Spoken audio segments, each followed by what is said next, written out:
Always look on the light side of life.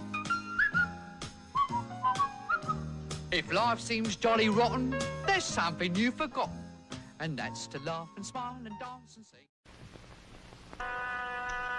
A play was written many years ago in memory of a long-dead Egyptian king. Two young women were chosen to play the leading roles.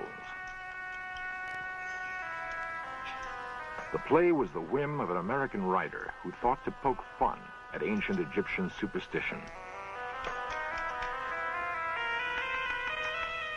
Legend had it that the priests of Egypt cursed their dead king to wander aimlessly through eternity. They did this by forbidding anyone to speak his name. We call out the name, Akhenaten. That night, both women had eerie dreams about the cursed king, Akhenaten. One, that she was struck across the face. In the morning, she was nearly blind. Coincidence? Or was there another force involved? A curse working its evil way after nearly 4,000 years.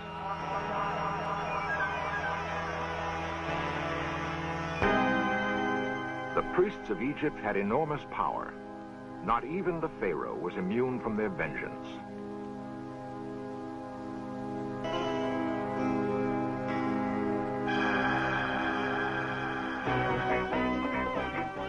This series presents information based in part on theory and conjecture. The producer's purpose is to suggest some possible explanations, but not necessarily the only ones, to the mysteries we will examine.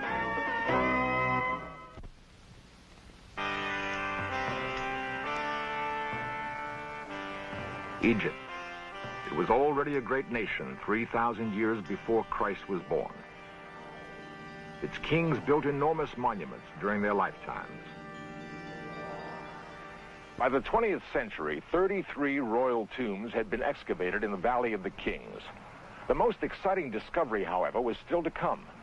It would be the culmination of a sequence of events that began not in Egypt, but in the green fields of England. The Berkshire Downs. Highclere Castle is the ancestral home of the Earls of Carnarvon. The lord who presided here in the first quarter of this century would help make history. It would cost him dearly, however. The Earl did not leave the comfort of his castle and embark on the adventurer's trail by choice. A curious chain of events compelled him to go to Egypt. The present Lord Carnarvon remembers very well how it began. First of all, my father had a serious accident in Germany, a motor accident, and he was rather badly injured.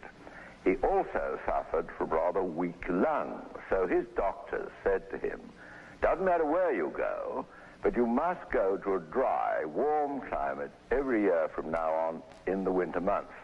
So Papa said to himself, well, that's a fine kettle of fish. He likes shooting and everything else. So he decided that he'd go off the end of the shooting season, about the beginning of February, and he went to Egypt. The rhythm of life along the Nile was a radical change for the Earl. After he'd been there a few months, Lord Como was sent for him and said, my dear Porchy, he said, if you're coming out here regularly, you're going to be so bored you won't know what to do with yourself.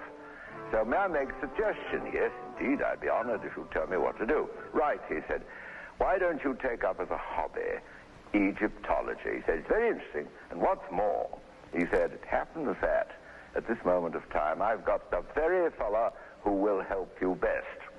He happens to be an awfully nice young man called Howard Carter. Howard Carter was an intense, driven man. After 15 years with the British Civil Service in Egypt, he'd been fired for refusing to apologize to a superior. Carter stayed on in Egypt because he had a dream. By the time Lord Carnarvon returned to England, he'd agreed to bankroll that dream. 15 years after the bargain was struck, Carter still labored in the Valley of the Kings. His dream? To find the tomb of King Tutankhamun. Professional archaeologists thought the valley had been picked clean years before. Carter disagreed. The search was exasperating. Carnarvon was threatening to cut the money off when in November 1922, Carter unearthed a staircase. At the bottom, a door with royal seals intact. The door had been sealed more than 3,000 years before. Carter couldn't be sure he'd found Tutankhamun's tomb, but whatever lay behind the door was bound to make his years of toil worthwhile. And at that moment, he got to the stage where he was able to see that there really was the jackpot, the hopes that they'd worked for all those years. They uncovered the steps, the first steps. And at that stage, he thought the only thing to do was to quickly cable to my father, tell him to come out, which he did. Carter waited patiently for Carnarvon's arrival. Together, they breached the door. "Can you see anything?" Carnarvon asked. Then, slowly, the answer. Yes, wonderful things. Wonderful indeed. Carter's vision and Carnarvon's patience had paid off. Beyond treasure, there was the undisturbed body of a long-dead king, the resting place of Tutankhamun, Pharaoh of Egypt. At last, Carter was face to face with his dream.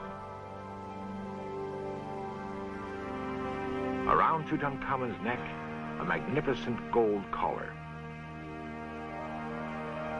Carter recognized it as the vulture goddess Nekhbet, a warning to intruders. There were reports of another warning on a tablet that has since vanished. Death will slay with his wings whoever disturbs the rest of the Pharaoh.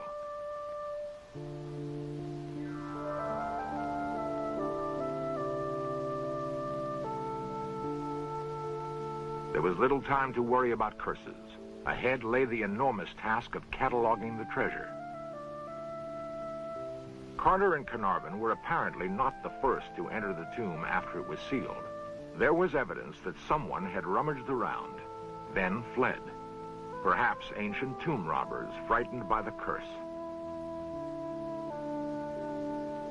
Carter gathered up the great treasure thieves had abandoned, evidence that Tutankhamun reigned in the glory days of Egypt's past. He ruled from about 1334 to 1325 BC. Tutankhamun was 9 when he became pharaoh, not yet 20 when he died. In those days, Egypt exacted tribute from Asiatic princes and carried on an active trade with the Mediterranean kingdom of Minoa. Word of the discovery of Tutankhamun's treasure spread quickly. Tourists were becoming a problem. Lord Carnarvon returned to Cairo with part of the treasure. He had no way of knowing it, but he would never see England again. Fever, brought on by an infected mosquito bite, ravaged the Earl's body. When I arrived, there was my father, pulse beating in his throat. You could see very bloodshot eyes, obviously frightfully feverish and ill. So I say to the nurse, whatever happens, for heaven's sake, call me. The young Carnarvon went to his own room as his father fought what was to be the last battle of his life.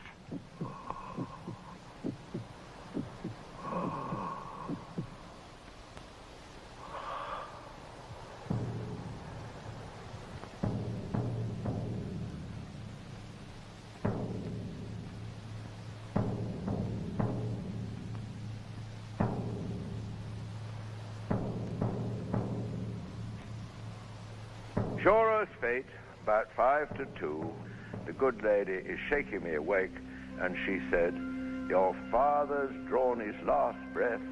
Please come quickly."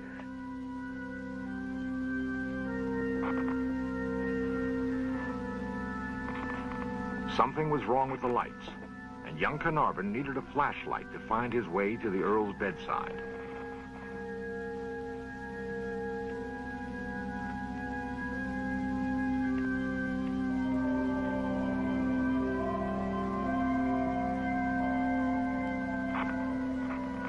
Officially, the cause of Carnarvon's death would be pneumonia.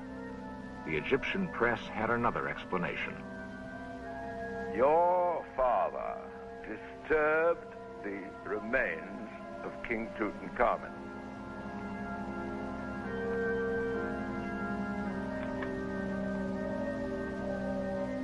He took his revenge, and he was responsible for the whole of the lights in Cairo going out at exactly the moment he died. Lord Carnarvon was only the first of many who would die shortly after visiting the tomb of Tutankhamun.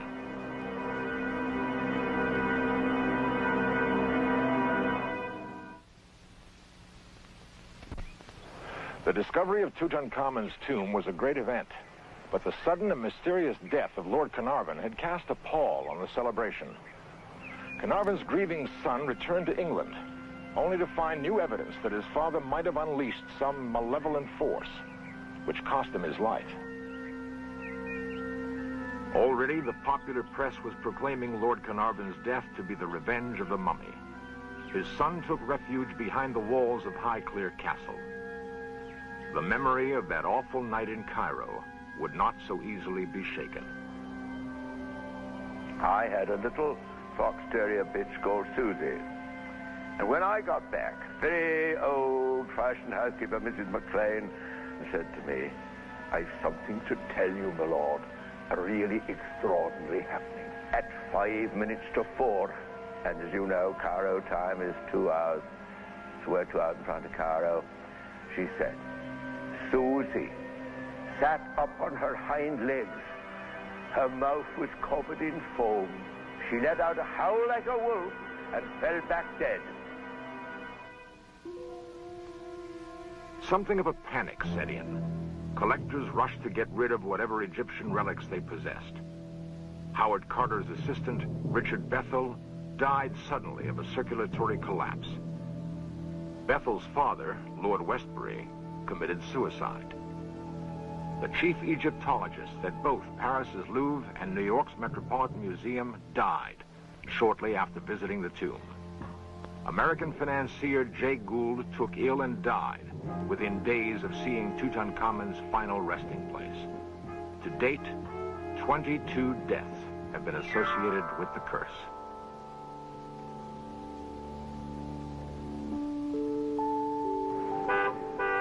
Oxford University became the center for an exhaustive study of the relics removed from Tutankhamun's tomb, and for an investigation of the curse many now believed was real.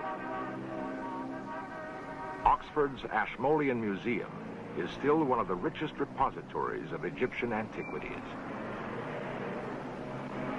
Historian Henry Lincoln is a frequent visitor. It's very easy with our 20th century skeptical, materialistic minds to dismiss the curse of the pharaohs as absolute rubbish. Well, it is just that, absolute rubbish.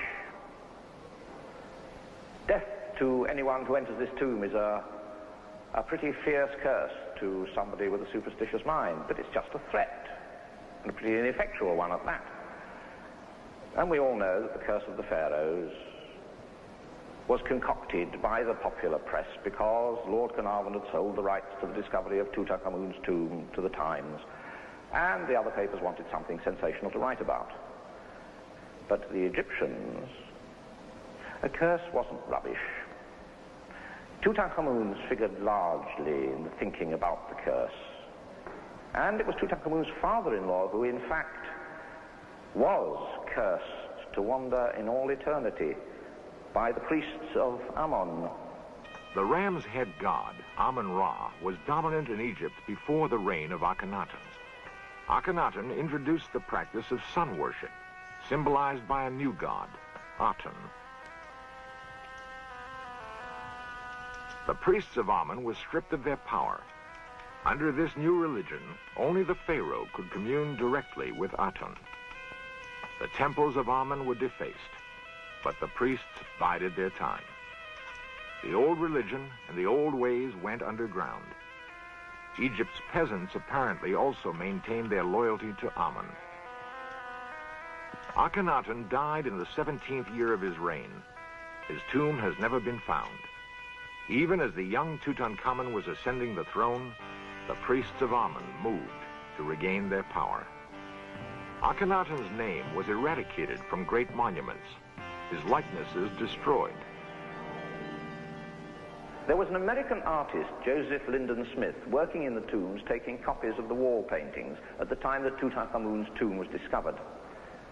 He felt it would be a good thing to intercede with the gods on behalf of Akhenaten and to lift the curse of Amun-Ra so that the pharaoh was no longer condemned to wander forever in eternity.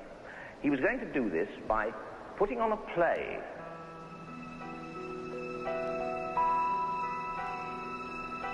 The ruler is born like the atom and will endure for eternity if only we speak his name.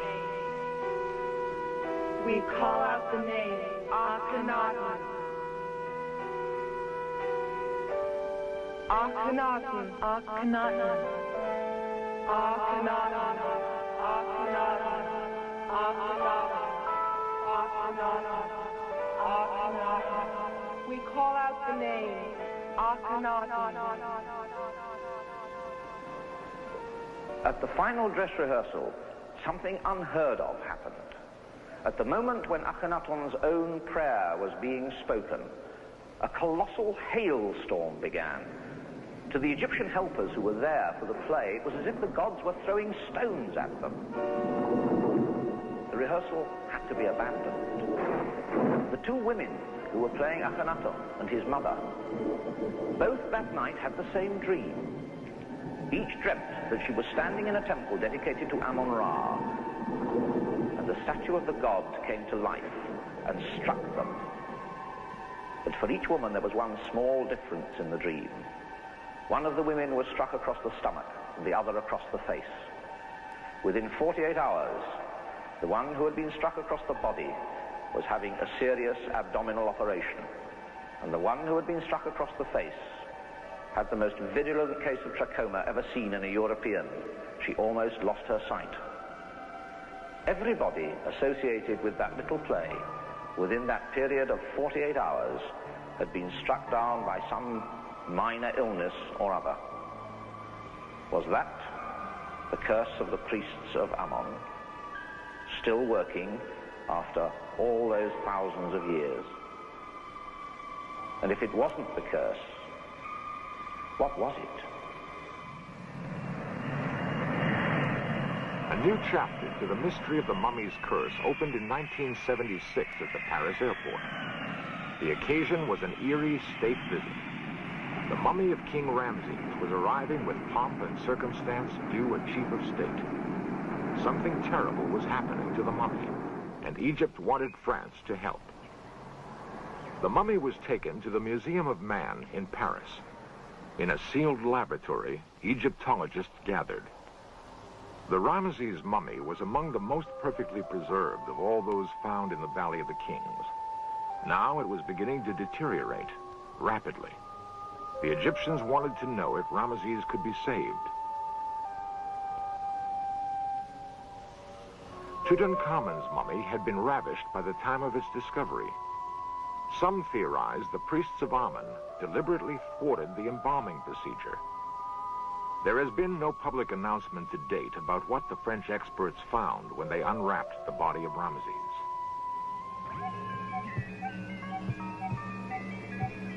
The speculation has been that a dangerous bacteria, perhaps dormant for thousands of years, is now alive and at work on the mummy. Egypt's priests knew something of biology. Perhaps they knew more than modern men imagine. In the tomb of Tutankhamun were many wonderful vessels of gold and alabaster. They were apparently designed to hold precious liquids and rare unguents. If they contained something else, something lethal, the secret died with the last priest of Amun-Ra.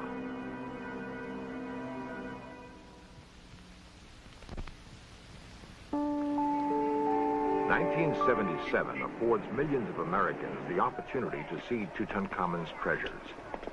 They are on special loan from the Egyptian government.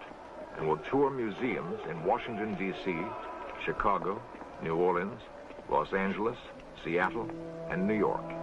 55 works of art from what many consider the greatest archaeological find in history. Time has eroded much of the mystery and awe which gripped discoverers Carter and Carnarvon. The curse is probably rubbish after all. Perhaps the priests of Amun-Ra tasted enough vengeance with the deaths of Lord Carnarvon and some of his close associates. After all, Howard Carter lived out a long and happy life, and he was the first to break the seals on Tutankhamun's tomb. If the priests of Amun sought to obliterate the memory of Akhenaten and his heir Tutankhamun, they failed. Their names have been rediscovered and spoken again and again. To a pharaoh, that was assurance of immortality. Life, symbolized by the Ankh. Earrings, probably worn by Tutankhamun as a young boy. The wooden figures are likenesses of favorite slaves, servants for the pharaoh in the afterlife. Other figures guarded the young king's tomb for the 3,000 years he was forgotten.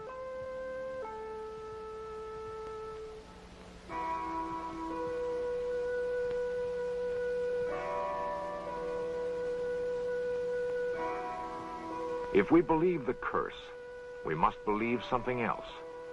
We must believe that in the end, Tutankhamun triumphed over the priests of Amun.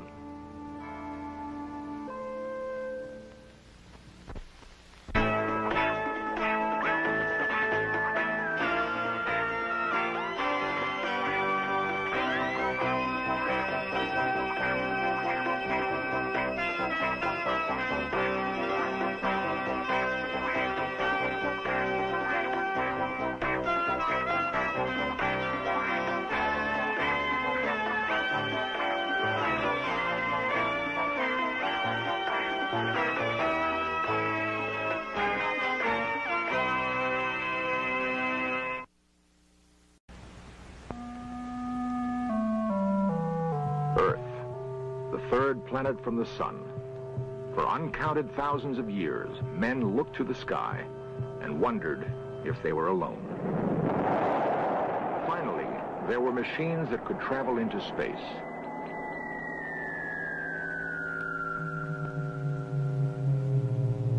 Men walked on the moon, but found no sign there of other intelligence.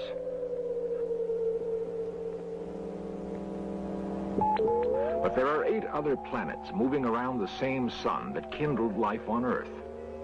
Could it have happened only on our planet? A spark that could evolve into intelligence? The winter of 1976 would see another great step in search of life on other worlds. The planet nearest Earth glows redly in the night sky.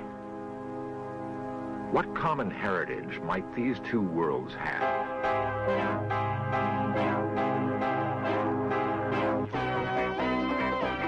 This series presents information based in part on theory and conjecture.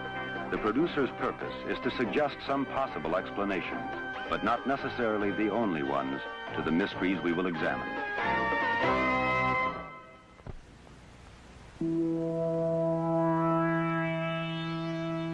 The first sunrise for mankind occurred more than 3 million years ago.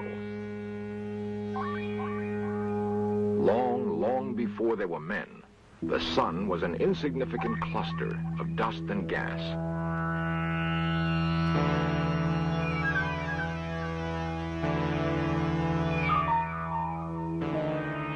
It wasn't long in the scheme of things before the gas and dust began to boil. Mass becoming energy, energy becoming mass.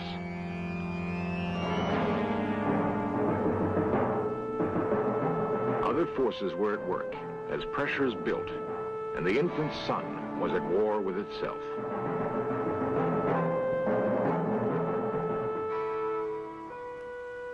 Nuclear fusion, the same force at work in the hydrogen bomb, created the sun and has fueled it through the millennium.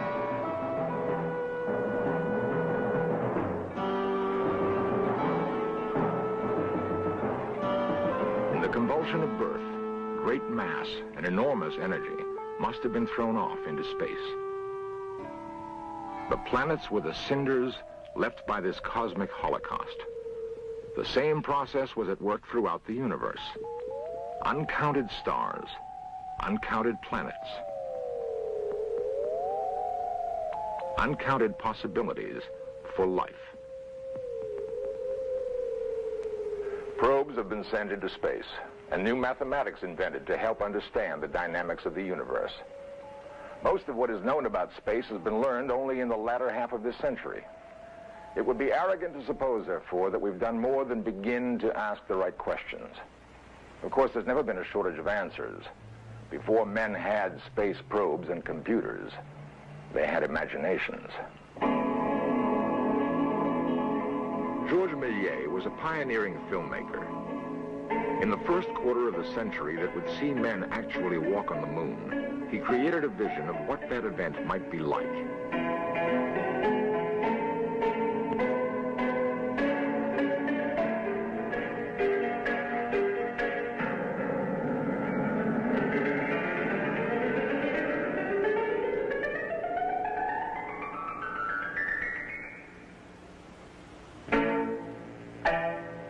Essential to Méliès' comic view of a landing on the moon was an encounter with aliens. Such encounters have been dreamed of with mingled fear and hope for a long time.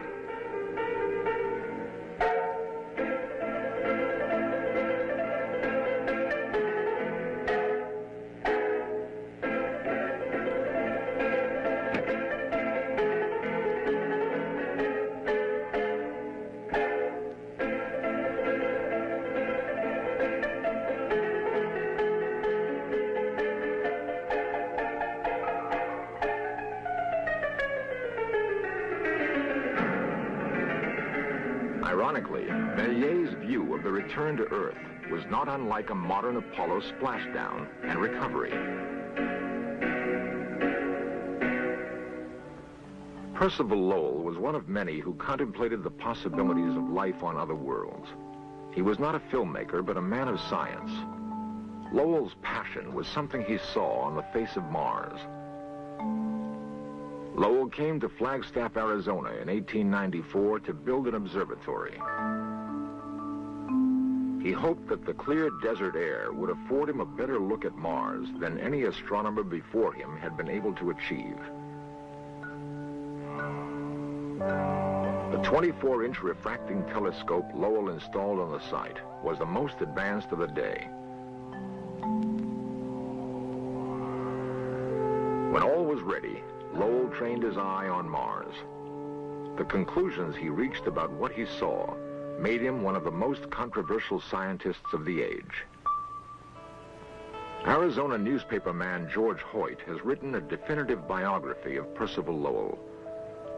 His research focused on Lowell's fascination with Mars and with the remarkable conclusions he made after long study. Percival Lowell thought that there was intelligent life of some form on Mars. He deduced this logically from the existence of what he thought were canals on Mars, lines that he could see in the telescope that were highly geometrical, and he couldn't explain them in any other way except to assume that some intelligent beings had constructed these lines. Lowell's observatory is still in use today. Its creator died in 1916, having fired the imaginations of many and tasted the ridicule of others. Later research indicates that Lowell's canals were illusions, but the remarkable events of 1976 have proven the astronomer right on many of his other observations. He thought that Mars was in what he called the terrestrial stage of planetary evolution, and that was the stage after the one that the Earth was in, which was the terraqueous stage. In short, the Earth had oceans. Mars, he thought, had already lost its oceans, but it did have oceans at one time. Mars was drying up. Mars was desiccating, and he coined the word desertism for what was happening to Mars, and he thought that it was also just beginning to appear on Earth. Lowell's observation about Earth's changing climate was profound. The forces at work in the solar system have a rhythm and a reason beyond the grasp of most men. Changes that are imperceptible from man's tiny window on the universe can have profound consequences. Lowell believed that some small shift in the orbit of Mars or some fluctuation in the sun's rays had gradually deprived Mars of life-giving water. He saw indications that the same processes were at work on Earth. Could it be that some Martian scientist was able to warn his people in time?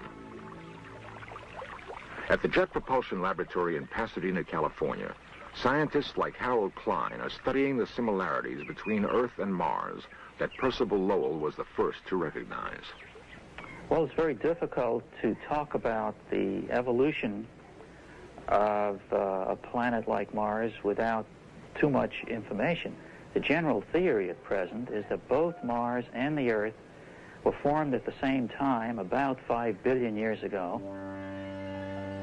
One would then postulate that at the beginning, when the solar system was created, Mars had a much denser atmosphere than it has now, and that in many ways it was much more similar to the Earth, and perhaps, therefore, was conducive to the origin of life on that planet, as we believe was the case on this planet.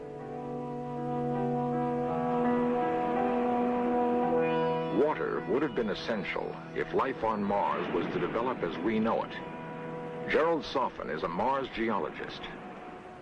The important thing to understand is that both planets were at one time hydrological planets. They were planets that had flooded amounts of water, and that water, that simple molecule, dominated for a great period of time the course of the history of the planet. Now, there's no water on Mars today. There's no flooding water. There's certainly atmospheric water, and we now know the poles of Mars are water. So somewhere along the way, Mars went one way, and the Earth went the other way. What effect might the radical change in the Martian environment have had on life there? We're asking the question, if there is life on Mars, was it a separate event from the evolution of life on Earth? It's entirely possible that what we find on Mars, possible, not likely, is so close to our own that we've discovered, in a sense, the same event, the terrestrial life and the Earth life, because we're related to the same event that took place some time ago. Some time ago, indeed. And the question remains, could the birth of the sun some 5 billion years ago have given life to two worlds instead of one?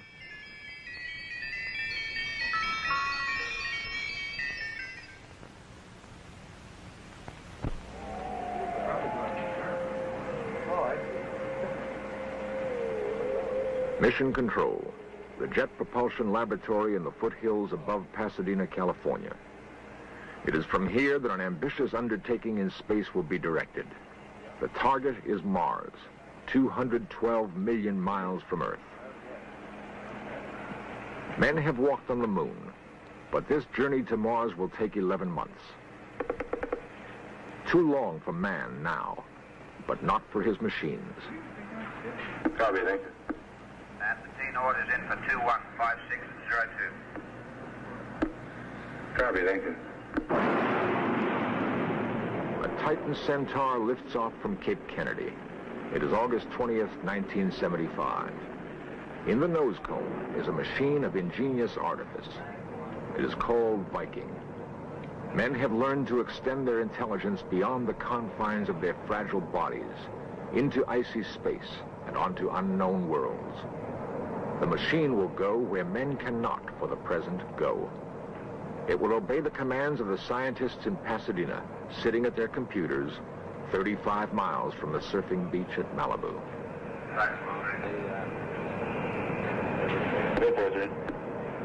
Roger, 211350. We have 3 and 4 out of luck. The voyage itself is largely uneventful. Soon, however, the command center at Pasadena will be alive with activity. Yeah, Art, looking at the, I got the sheet here with me for the ranging for today. Okay. First range, 8.27089. Okay, how are the correlation voltages? 10 months from liftoff, Viking 1 enters the orbit of Mars. An instrument package descends to the surface and awaits instructions from Earth. Contact. Now, we chose Mars primarily because Mars is, I guess you would call Mars our true sister planet to Earth. The biology that we know in the universe is focused mostly on the Earth. That's the only life that we know. Our life, we terrestrial beings, we the trees, and we the people. And our candidate for a search began with Mars. 8.27089. The first Viking lander is joined by a second 6 weeks later. With infrared sensors and special television cameras, men get their first close look at Mars. 9-7, second power. Calibrate out the effects of the solar corona. Soil samples yield particularly fascinating results. The data from both landers can be interpreted as being due to living organisms, can also be interpreted from what we now know as being due to some kind of very active surface chemistry going on the planet. In Pasadena, a mock-up of the Viking lander is used to rehearse every move the real lander would be required to make. The dexterity of the lander is amazing.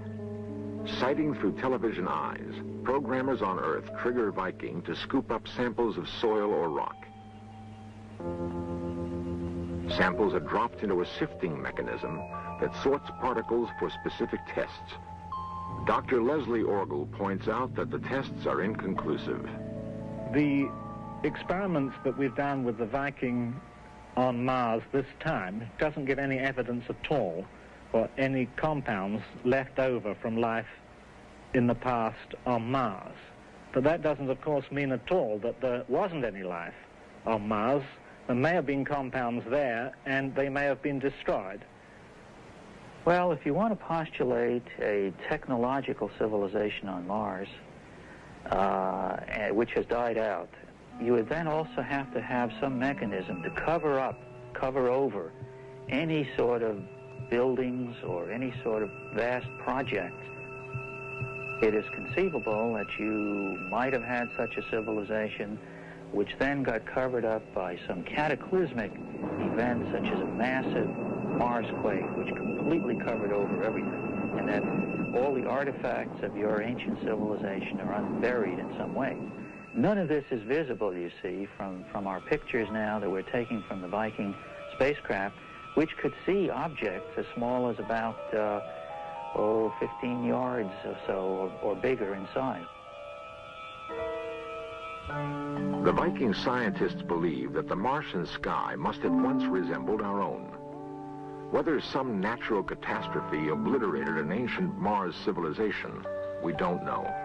It seems, however, that Earth is not immune to the same forces that made Mars a desert. There are three schools of thought. Some believe a slight tilt in the Earth's axis is bringing on a new ice age. Others feel the Earth's climate is drying and the deserts are slowly encroaching on population centers. Another view is that men have so altered the natural environment, no one can predict the future. Tons of pollution pour into the air from the great cities of Earth. The problem has been only recently recognized, and the effects of man's tampering can only be guessed at.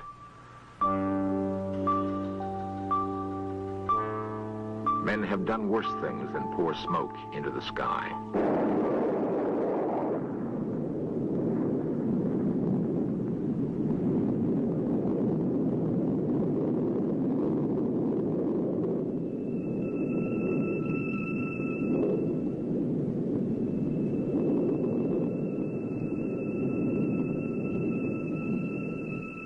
It is possible that all of Earth may one day resemble the Southwest American desert. Mars looked much like this to the electronic eyes of Viking. The machines scanned the horizon and recorded no sign of intelligent life. It is unlikely that life evolving elsewhere in the universe would follow the same path as life on Earth. If that were to happen, however, Mars would seem to be the likely host. The two worlds have much in common, even now. Perhaps Viking didn't see all there was to see.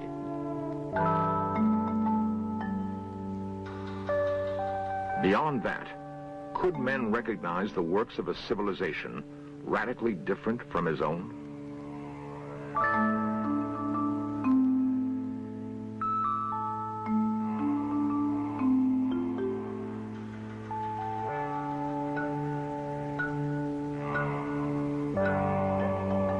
If there were Martians, and they knew what was happening to their planet, perhaps they chose to abandon it.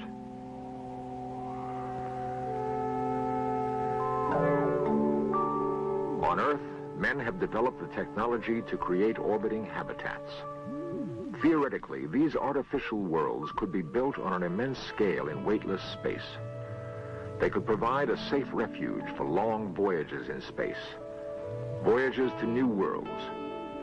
It is not inconceivable that Earth once held the same promise and fascination for Martians that the red planet now holds for mankind. Viking may be a step in the return voyage.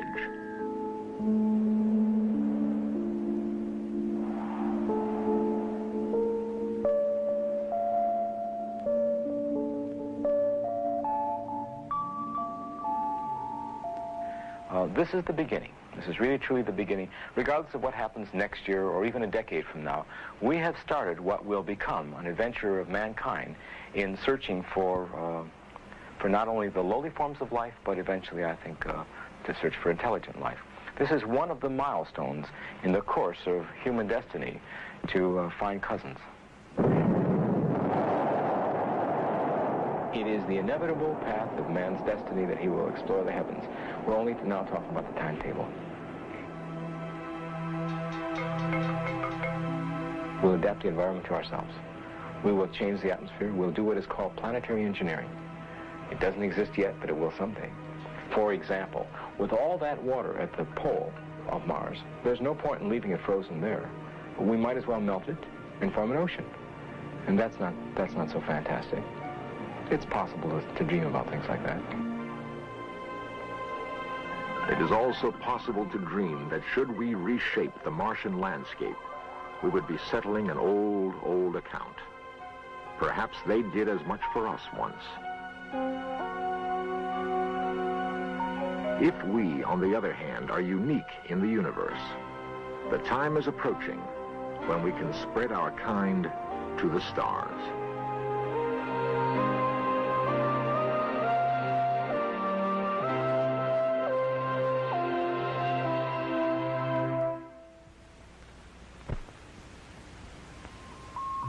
Albert Einstein believed the universe was shaped like a saddle.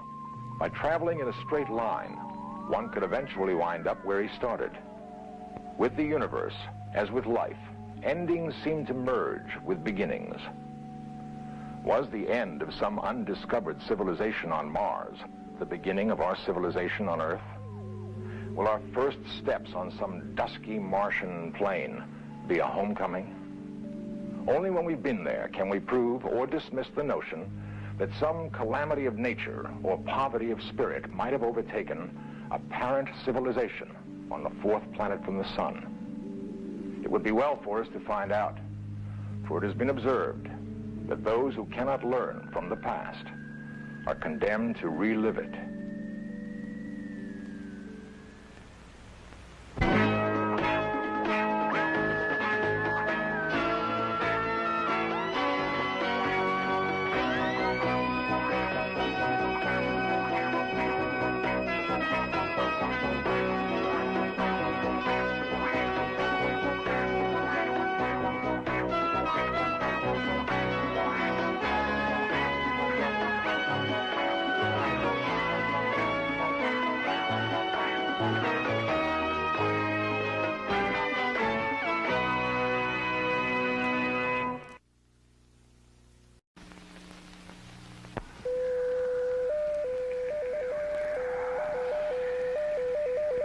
voices have ascended into space, announcing our presence to the universe. Other men on other worlds may be listening. We await an answer from afar, placed by an intelligence we do not know, we will not recognize, we may not even understand. Radio waves that might bear the conversations of distant beings are monitored, day and night, by astronomers throughout the world.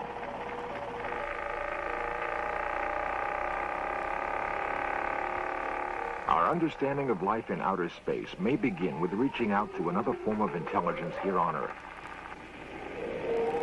If we can communicate with one strange intelligence, we can hope to communicate with others. The stars and galaxies beckon us to ask, are we alone? We listen for the answer.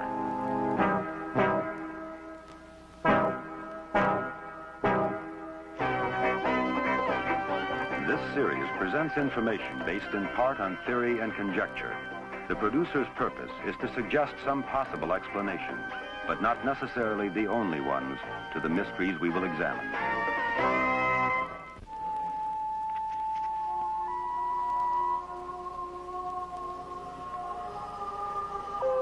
We have always dreamed of talking with celestial beings. Discoveries in deep space have revealed that the same chemistry that created earthly life operates elsewhere. Perhaps we are not accidents of creation. Perhaps we are not alone.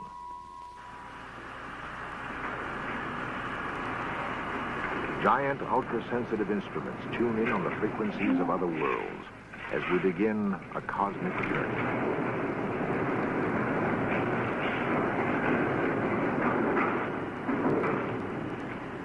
Our search for intelligent life beyond the planet Earth has begun, and the job is as immense as the universe itself. Our galaxy alone contains an estimated 250 billion stars, and there are at least 100 billion other galaxies. How many of these stars have Earth-like planets harboring life? Until recently, we searched with our eyes, aided by telescopes. Then, with the advent of radio, a whole new noisy universe emerged, and man began to listen to the stars. In 1971, at NASA's Ames Research Center, 24 scientists and engineers began the search for other life. Led by Dr. Bernard Oliver and Dr. John Billingham, the group concluded that radio is the most effective way of detecting other voices in space. The search for extraterrestrial intelligence, nicknamed SETI, became a reality. Dr. Oliver explains. The concept of doing this really has its origin in the belief that we will have to go to other stars rather than just other planets of our own system before we find intelligent life. And the belief that that is an extremely difficult thing to do physically. If we are not going to cross the gulf of interstellar space, how then are we going to ever detect other intelligent life? The answer seems to be by looking for evidence of it in the form of signals that it may either radiate on purpose to arouse our attention or simply in the course of its own activities. It's quite possible that signals have been falling on the Earth for millions or billions of years. In 1931, extraterrestrial radio signals were accidentally discovered by Bell telephone engineer Carl Jansky. Jansky detected a hiss that seemed to be coming from the very center of our galaxy. For the first time, dense star clouds, invisible to optical telescopes, revealed their presence through radio emissions. Grote Reber, an enthusiastic radio amateur, confirmed Jansky's observations. Using a homemade backyard antenna, Reber found that radio emissions of natural origin occur throughout our galaxy. Then in 1961, the search for intentional signals began. At Green Bank, West Virginia, a radio telescope was used for the first time to listen for intelligent signals from space. Project Ozma, a whimsical reference to the land lying over the rainbow, was followed 10 years later by the most far-reaching life search program ever devised. The Cyclops plan was to start with a modest-sized antenna element, say something like 300 feet in diameter, and simply add additional ones as time went on to increase the total collecting area. This sort of a system is known as an antenna array, and it works by having all of the antennas feed their signals together into a common receiver, a common detector, so that they add in phase and act as if they had been picked up by a single antenna. So we believe we can take as many as 1,000 antennas and connect them together in this fashion and get a huge collecting area. A listening post beyond Earth is an alternative explored by SETI astronomer Dr. Charles Seeger. A basic problem in a search for extraterrestrial signals has to do with the interference to receiving systems produced by all our transmissions in the same radio frequency spectrum. Space may offer some advantages and may not be all that more expensive for a large receiving system than on Earth. Space has the advantage of a more benign environment. You don't have winds and storms and rain and repainting to do all the time. It's very quiet. Also, you can put up a very light system in space.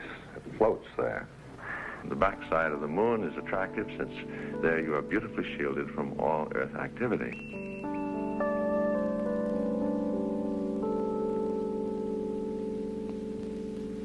What we envision is to reproduce in the craters of the moon a series of Arecibo-type antennas. And it's estimated by engineers that one could build 1,000 to 3,000 foot, or even larger perhaps, Arecibo-type structures relatively economically, scattering them among a bunch of adjacent craters on the back of the moon. An alternative to the moon is to have an antenna floating in space in orbit around the Earth. The early antennas would be so arranged that they could be constructed in space, carried out in pieces on a shuttle along with the workers necessary to construct it. It would then be set into orbit and the shuttle would return while we tried out the device.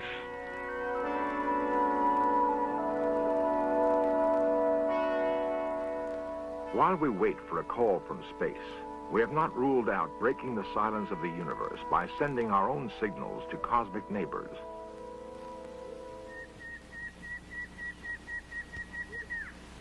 Nestled in the tropical mountain jungle of Puerto Rico is the largest radio telescope on Earth. 1,000 feet across and 300 feet deep, the Arecibo telescope can listen to signals from the farthest reaches of the universe. It can also converse with other beings in the cosmos. On November 16, 1974, man prepared to beam his first and only intentional signal to intelligence beyond the Earth.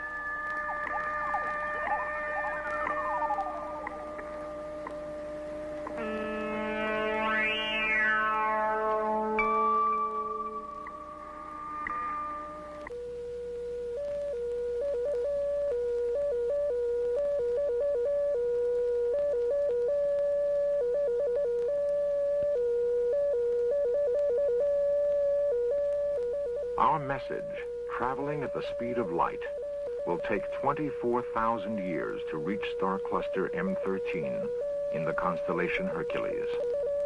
In code, the message describes our solar system, the Earth, and the life upon it. The chemical basis of life on Earth is represented by the famous double helix of DNA.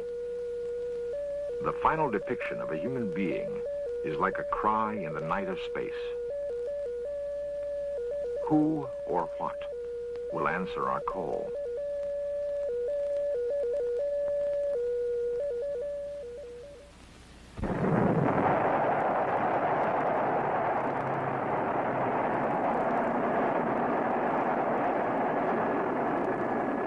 On March 2nd, 1972, Pioneer 10 began its 21-month journey to Jupiter. Attached to the spacecraft is a plaque, a kind of planetary Rosetta Stone, designed by astronomer Dr. Carl Sagan. But in the remote contingency that there are interstellar spacefaring societies which might someday pick up this derelict no longer radioing, we thought we would put a message on it to indicate a little bit of where we are, when we are, and who we are. We think that the information on where we are and when we are, indicated in this part of the message by the configuration of certain cosmic objects called pulsars, will be completely obvious to any society capable of traveling between the stars. These two objects will be more mysterious because it is unlikely that there will be human beings anywhere else, even though there may be other creatures elsewhere. And the plaque has served a very useful purpose in making us think about what sort of impression we might wish to give to the cosmos. Pioneer 10 flew past Jupiter in December 1973. In 1984, it will leave the solar system forever. Who will pick up our message floating in interstellar space? Radio waves traveling much faster than Pioneer will provide our first clue. Any signal that we pick up will certainly not have originated from a civilization much less advanced technically than we, because it is only very recently that we have been able to radiate and detect such signals. If we look at the enormous time spans involved, then it seems very likely that what we will find is a civilization considerably more advanced than ourselves, and which might have reasons for attempting to contact us that we do not even comprehend at the present time. At Ames Research Center, psychologist Dr. Mary Connors is working to determine what an extraterrestrial civilization might be like. Basically, on the non-technological issues, which is what I'm primarily concerned with, we're concerned with two basic questions. One is what can we know about the nature of the intelligence that we're likely to contact? Well, what do we know about intelligence? We could ask, what is intelligence? What possible forms can it take? What can we learn from animal intelligence? The dolphin, although it shares our planet, exists in a world of its own. It speaks a language we do not comprehend. Its brain size is comparable to man's, yet the dolphin is still an enigma, as alien to us as a creature from outer space. At San Diego SeaWorld, trainers and scientists work behind the scenes in an intensive effort to unravel the mysteries of dolphin sonar and communication. I'll tell you what, we'll give you another munchie for that. The dolphin has always seemed akin to man, and some have wondered if this creature, even now, is attempting to communicate with us. But he doesn't know yet what the difference means. The greatest problem remains the limit of our own experience. There you go. Despite our theories and our hopes, man has yet to exchange one word with the dolphin.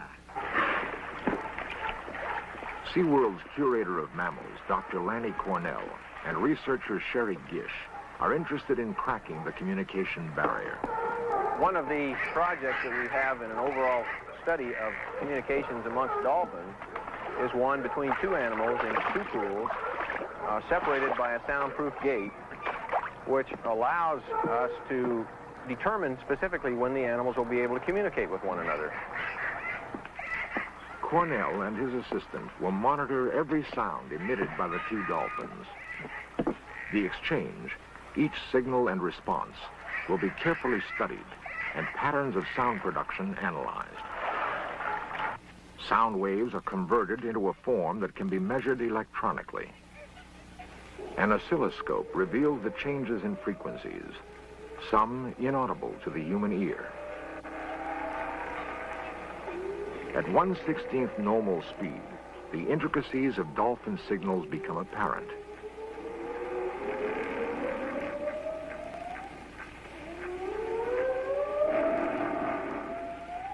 The dolphin is one form of non-human intelligence. The form that extraterrestrial life may take is subject to scientific speculation. It does appear that at least at our present stage of evolution, there may be some advantages to being structured, at least with some of the characteristics that we have. There are clear advantages, for example, to having two eyes, with which you can see in color and with which you can achieve binocular vision. It's clear that there are advantages to having an upright posture, clear that there are advantages to having a brain located at one end of the body, and you can go on like this. If it is inevitable that another civilization will have had at one point some of the characteristics we have now, will contact with these alien beings from some unknown planet bring doomsday to our tiny world? Or do the benefits to our future outweigh the dangers? The greatest miracle that we have before us is the fact that within a few billion years, the universe, through the marvelous laws of chemistry and physics, has converted part of itself into consciousness, and that part can now contemplate the universe that begat it. A French scientist put it this way: astronomy is useful because it shows us how small is man's body, how great his mind. Dr. John Krause is an electrical engineer and astronomer at Ohio State University.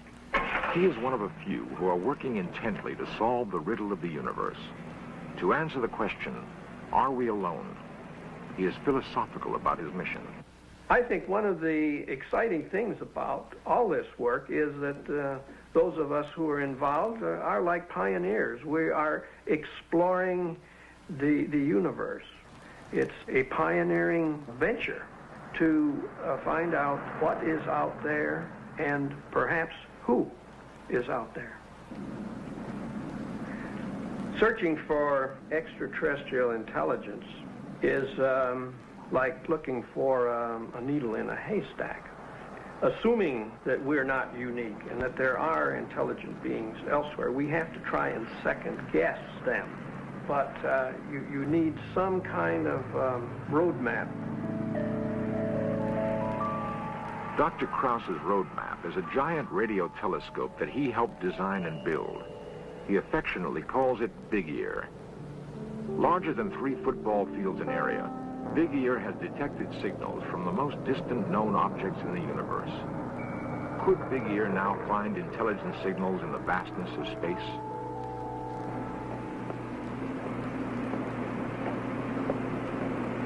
Hi, Ed. Bob. Hi, Dr. Krause. Anything interesting? Well, we have some unusual... We began our search on Friday, the 7th of December, 1973. Bob Dixon and Ed Tega worked for weeks, setting up and testing an 8-channel filter and getting it ready for the life search. Well, why not run it? Let's give it a go. All right. There was no fuss or fanfare. Switches were set, recorders started, and the data began to flow.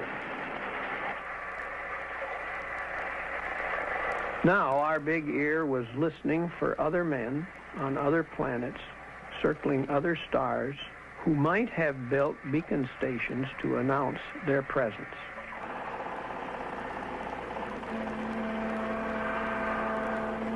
If Bob Dixon said, "We got something that looks interesting, John," I'm sure it wouldn't be that he had recorded a voice saying, "This is planet MX3 calling Earth." It wouldn't be anything as direct and unequivocal as that. It would just be a little bump on a squiggly line record that went on for hundreds of feet that occurred in a way that set it off from others. We may have to wait a long time. The probability of life developing elsewhere is hard to determine definitely, but I don't think it is 0. And if it is not 0, then I think we have a chance. Someday this call from space may come. It's hard to say when it will.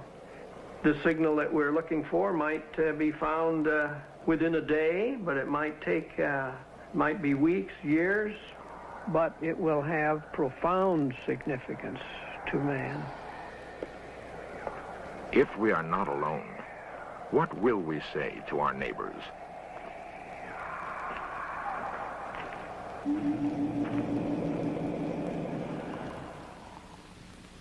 For centuries, man thought that the Earth was the center of the universe. The sun, moon, and stars were to light our days and nights. Then Galileo turned his telescope to the sky, and we learned that the moon and planets were worlds beyond dispute.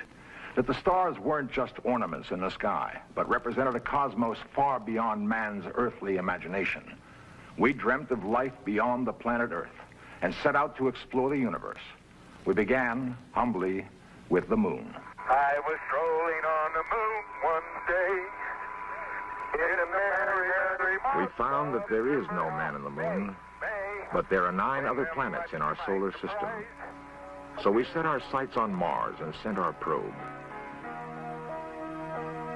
Now we look beyond to the vastness of the universe and search the stars for voices of other beings. If we were in fact to decipher messages from the other civilizations over and above simply receiving a signal and knowing that they are there, then it is conceivable we might learn about the pathways that they took when they were at our present stage of development. I think in this way, one can easily visualize a network of intercommunicating societies growing up in our galaxy. Such a network could achieve results in science and in philosophy and in other fields that would be more painful if they were isolated. Past human history may be only the prelude to our future as members of a galactic society. Our future will begin with a call from space.